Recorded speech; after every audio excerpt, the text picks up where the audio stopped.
అందరికీ నమస్కారం. అస్సలాము అలైకుం రహమతుల్లాహి బర్కాతు. మిత్రులారా,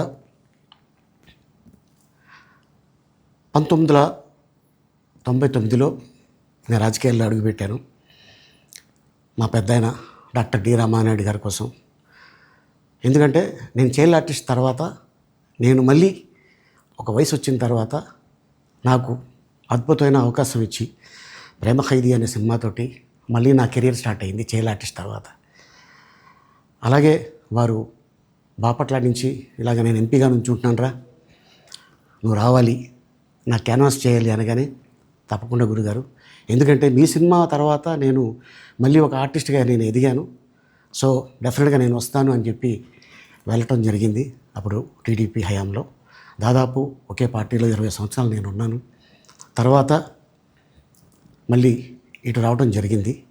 నాకు అన్నం పెట్టింది ఫస్ట్ నా తెలుగు ఇండస్ట్రీ, నా తెలుగు ప్రజలు, ప్రేక్షక దేవుళ్ళు, నా నిర్మాతలు, నా డైరెక్టర్స్, నా హీరోలు.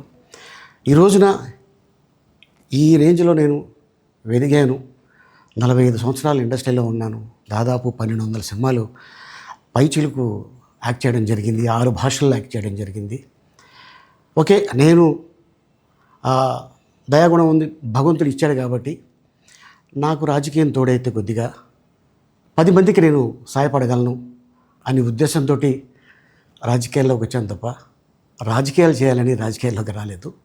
ఇండస్ట్రీ నాకు ఇంత మంచి లైఫ్ ఇచ్చింది, నేనేం చేస్తే బాగుంటుంది అని నలుగురిని చూసి నేను ఒక ట్రస్ట్ పెట్టుకున్నాను మా నాన్నగారి పేరున. దాదాపు 16 సంవత్సరాలు అవుతుంది నేను ట్రస్ట్ పెట్టుకొని. ఏ రోజు కూడా, ఈవెన్ దో కోవిడ్లో కూడా ప్రతి నెల వాళ్ళకి 1000 రూపాయలు నేను సాయం చేసేవాడిని. కోవిడ్లో కూడా ఆపకుండా అలా కంటిన్యూగా సాయం చేస్తూనే ఉన్నాను. చాలామందిని నా కుటుంబంలో అవ్వచ్చు, బయట వాళ్ళు అవ్వచ్చు, చుట్టాల్లో అవ్వచ్చు, చాలామందికి చదివించాను నేను.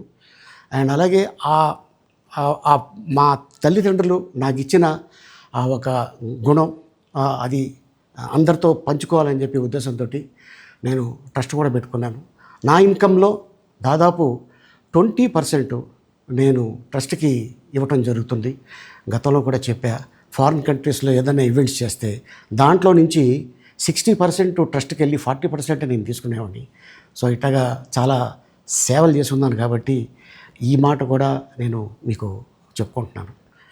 అండ్ అలాగే నేను వ్యక్తిగతంగా ఎవరి మీద ఏ పార్టీలో ఉన్నా కూడా నేను నా పార్టీ గురించి నేను పొగుడుతాను, అక్కడ ఉన్న వ్యక్తి ఎమ్మెల్యే క్యాండిడేట్ గురించి నేను పొగుడుతాను, నా నాయకుడిని నేను పొగుడుతాను తప్ప ఎప్పుడు ఎవరిని కూడా ఒక మాట అంటాం కానీ వాళ్ళ లైఫ్ గురించి కానీ వాళ్ళ పర్సనల్ లైఫ్ గురించి కానీ ఎప్పుడు కూడా ఏ వేదిక మీద కూడా మీరు వెతికినా కూడా దొరకదు. అండ్ అలాగే సో నేను ఈ రోజున మీ ముందుకి రావడానికి కారణం ఏంటంటే, నేను ఏ పార్టీ మనిషిని కాదు, ఏ పార్టీ సపోర్టర్ని కాదు, ఐఎమ్ జస్ట్ కామన్ మ్యాన్గానే ఉండి ఇక నా సినిమాలు, నా షూటింగ్లు నేను చేసుకుందామని చెప్పేసి అనుకుంటున్నాను. That's it. ఈ మాట చెప్పడానికే నేను మీ ముందుకు వచ్చాను. సో నేను ప్రతి 5 సంవత్సరాలకు ఒకసారి ఎలక్షన్లో మీరు వెళ్ళి ఎలా ఓటేస్తారో నేను కూడా ఒక కామన్ మ్యాన్గా వెళ్ళి ఓటేసేస్తాను. సో రాజకీయాలకి స్వస్తి, గుడ్ బై, థ్యాంక్ యూ. కనీసం ఎమ్మెల్యే కనీసం తటస్థ కూడా పడలేదు, కనీసం చూసిన దాఖలాలు కూడా లేవు వీళ్ళిద్దరూ. ఆ రోజు ఆయన ఉండేది వేరే లొకేషన్లో, గొడవలో వేరే లొకేషన్, టౌన్ మధ్యలో గొడవ జరుగుతా అంటే ఆయన ఉన్నాడు, టౌన్ మొదట్లో ఈయన ఉన్నాడు. అసలు ఆయన తటస్థపడలేదు. ఆయన మీద ఆ గొడవ జరిగేటప్పుడు రాళ్ళు ఇటువైపు నుంచి అటువైపు నుంచి పడ్డాయి. చిన్న రాయి ఏదో తగిలి ఉండొచ్చేమో బహుశా, కానీ చిన్న రాయి కాబట్టి అసలు ఆయన మరుసటి రోజు ఆయన అదే రోజు మెడికో లీగల్ కేసు కూడా పెట్టలా. అంటే ఎంత చిన్న ఘటన అది, జరిగిందో లేదో కూడా తెలియదు. మే 14 జరిగితే 9 రోజుల తర్వాత, అంటే మే 23వ తారీఖున ఆయనకి ఏదో జరిగిందన్నట్టుగా ఆ సిఐ హత్యాయతనం కేసు పెట్టడం జరుగుతూ ఉంది రామకృష్ణ. అంటే కనీసం సీన్లో కూడా లేని వ్యక్తిని. ఇది అన్యాయం కాదా అని అడుగుతా ఉన్నా.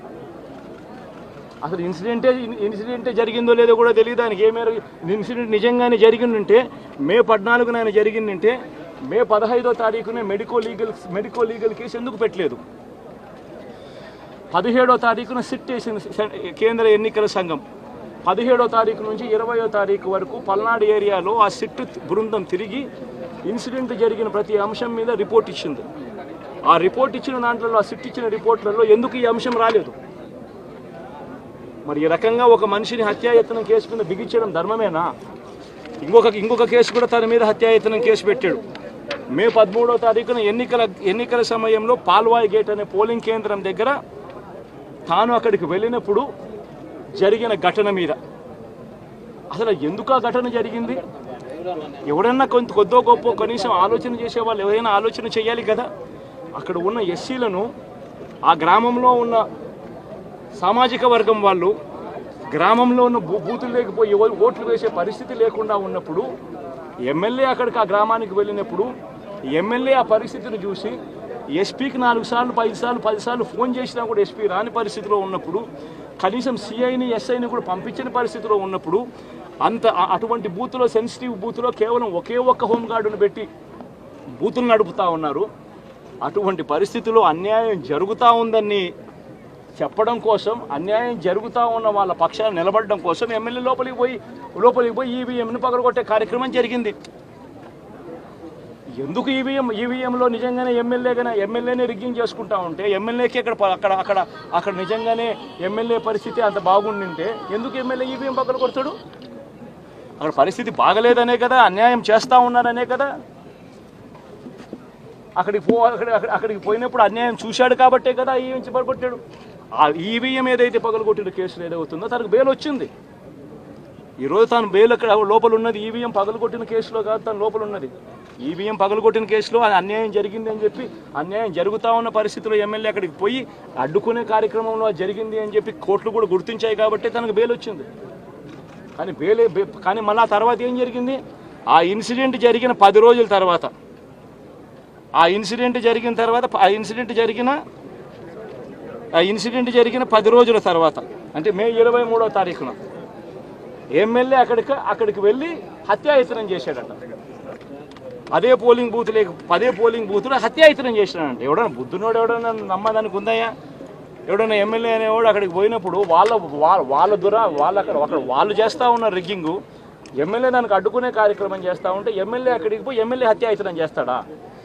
చెప్పడానికైనా హద్దు పొద్దు ఉండాలి కదా. 10 రోజుల తర్వాత ఎమ్మెల్యే హత్యాయత్నం చేశాడని చెప్పి కేసు పెడతారు 10 రోజుల తర్వాత. ఇప్పుడు నిజంగానే అటువంటి ఇన్సిడెంట్ జరిగిందంటే సిట్టు 17వ తారీఖు నుంచి, మే 17వ తారీఖు నుంచి 20వ తారీఖు లోపల మధ్యలో ఇచ్చిన రిపోర్ట్లో, ఆ సిట్లో అది చెప్పాలి కదా. ఇది జరిగింది, ఎమ్మెల్యే అనే వ్యక్తి హత్యాయత్నం చేసే కార్యక్రమం చేశాడు అని చెప్పి రావాలి కదా. మరి ఎందుకు సిట్ రిపోర్ట్లో రాలేదు? ఈ రకంగా ఒక మనిషిని కేవలం 4 సార్లు ఎమ్మెల్యే, తాను 2000 కన్సిస్టెంట్గా 4 సార్లు ఎమ్మెల్యే గెలిచాడు. 2009లో గెలిచాడు, 2011లో గెలిచాడు, 2014లో గెలిచాడు, 2019లో గెలిచాడు. ఒక మనిషి కన్సిస్టెంట్గా 4 సార్లు ఎమ్మెల్యేగా గెలుస్తూ వస్తున్నాడు అని అంటే ఆ మనిషి మంచోడు కాబట్టే గెలుస్తూ వచ్చాడు, ఆ మనిషి మంచోడు కాబట్టే ప్రజలు ఆశీర్వదిస్తూ వచ్చారు. అటువంటి వ్యక్తిని తీసుకొని వచ్చి తప్పుడు కేసులలో ఈ మాదిరిగా బిగించడం ఎంత మటుకు ధర్మం? ఈరోజు ఒక్క రామకృష్ణారెడ్డి ఒక్క పరిస్థితే కాదు, రాష్ట్ర వ్యాప్తంగా ప్రతి గ్రామంలోనూ కూడా ఇదే కార్యక్రమాలు జరుగుతూ ఉన్నాయి. ప్రతి ఒక్కరూ కూడా వాళ్ళ స్థాయిలో రెడ్ బుక్స్ అని చెప్పి రెడ్ బుక్లు పెట్టుకొని ఉన్నారు. చంద్రబాబు నాయుడు స్థాయిలో చంద్రబాబు నాయుడు ఒక రెడ్ బుక్, లోకేష్ స్థాయిలో లోకేష్ ఒక రెడ్ బుక్, ఎమ్మెల్యే స్థాయిలో ఎమ్మెల్యే ఒక రెడ్ బుక్, మండల స్థాయిలో మండల నాయకుడు ఒక రెడ్ బుక్, గ్రామ స్థాయిలో గ్రామంలో ఇంకో రెడ్ బుక్, గ్రామ స్థాయిలో ఇంకో నాయకుడు, గ్రామ స్థాయిలో ఇంకో రెడ్ బుక్లలో పెట్టుకొని ఏం చేస్తూ ఉన్నారు? అతి దారుణంగా అన్యాయంగా ఆస్తులు ధ్వంసం చేస్తూ ఉన్నారు. రాష్ట్రం మొత్తం దాన్ని చూస్తూ ఉంది, కానీ ఎవడు మాట్లాడడం లేదు. దొంగ కేసులు పెడతా ఉన్నారు, పోలీసులు ప్రేక్షక పాత్ర పోషిస్తూ ఉన్నారు. దొంగ కేసులు పెడతా ఉన్నారు, వాళ్ళే కొడతారు, మన ఇటువైపున కేసులు పెడతా ఉన్నారు. రాష్ట్రం మొత్తం ఇది చూస్తూ ఉంది. చీని చెట్లు నరికేస్తూ ఉన్నారు, ఆస్తులు ధ్వంసం చేస్తూ ఉన్నారు, కనిపిస్తూ ఉంది. ఎమ్మెల్యేలు ఏకంగా జేసీబీల మీద, పొక్లేన్ల మీద ఎమ్మెల్యేలు స్వయంగా తిష్టేసి ఏకంగా పోయి బిల్డింగులు పగలగొట్టే కార్యక్రమాలు చేస్తూ ఉన్నారు. ఇంతటి దారుణంగా నిజంగా చేస్తూ ఉన్నారు అని అంటే ఎల్లకాలం ప్రభుత్వం మీది కాదు, ఎల్లకాలం రోజులు మీయే ఉండవు చంద్రబాబు, అది గుర్తుపెట్టుకో. మీ పాపాలు పండుతూ ఉన్నాయి వేగంగా. ప్రజలు దీన్ని క్షమించని పరిస్థితుల్లోకి వస్తారు. ఖచ్చితంగా మీకు బుద్ధి చెప్పే పరిస్థితులు రోజులు కూడా ఉంటాయి. చేతనైతే మంచి చేయండి, మంచి చేసి ప్రజల మనసులు గెలుచుకుని ఓట్లు ప్రజల మనసుల్లో స్థిరస్థాయిగా నిలబడే కార్యక్రమం చేయండి. కానీ ఈ తప్పుడు రాజకీయాలు ఈ మాదిరిగా నువ్వు ఒక్కరివే చేస్తావు అనుకుంటా ఉన్నావు. ఇదే మాదిరిగా కొనసాగితే రాష్ట్రంలో ఒక తప్పుడు సాంప్రదాయానికి నువ్వు నాంది పలుకుతా ఉన్నావు. నువ్వు వేసే ఈ బీజం, నువ్వు వేసే ఈ తప్పుడు సాంప్రదాయం, రేపొద్దున నువ్వు వేసే ఈ బీజం చెట్టు అవుతుంది. రేపొద్దున నువ్వు ఏదైతే ఇత్తుతావో అదే పండుతుంది. రేపొద్దున మళ్ళీ మీ గ్రామాలలో మీ కార్యకర్తలకు ఇదే పరిస్థితిని ఇదే మాదిరిగానే మళ్ళీ జరిగే కార్యక్రమాలు కూడా జరుగుతాయి. అటువంటి తప్పుడు సాంప్రదాయాలు దయచేసి ఇప్పటికన్నా ఆపండి. నాయకులుగా ఉన్న మనలాంటి వాళ్ళం ఇలాంటివి ప్రోత్సహించకూడదు. ఇలాంటివి ఎవరు తప్పు చేసినా తప్పు అని చెప్పే కార్యక్రమం నాయకులుగా మనం చెయ్యాలి. కానీ దగ్గరుండి ఈ మాదిరిగా ప్రోత్సహించడం అతి దుర్మార్గమైన కార్యక్రమం. దయచేసి దీనికి ఫుల్ స్టాప్ పెట్టే కార్యక్రమం ఖచ్చితంగా చెయ్యండి చంద్రబాబు అని చెప్పి సందర్భంగా మరొక్కసారి చంద్రబాబును ఈసారి హెచ్చరిస్తున్నామని కూడా చెప్తా ఉన్నాం. ఈసారి కోరడం లేదు, హెచ్చరిస్తున్నామని కూడా చెప్తా ఉన్నాం. ఇదే మాదిరిగా జరుగుతూ పోతూ ఉంటే మాత్రం ఎవరైనా కూడా ఊరుకునే కార్యక్రమం జరగదు. రియాక్షన్ అనేది ఖచ్చితంగా ఉంటుందని కూడా చంద్రబాబు నాయుడు సందర్భంగా గట్టిగా చెప్తాం.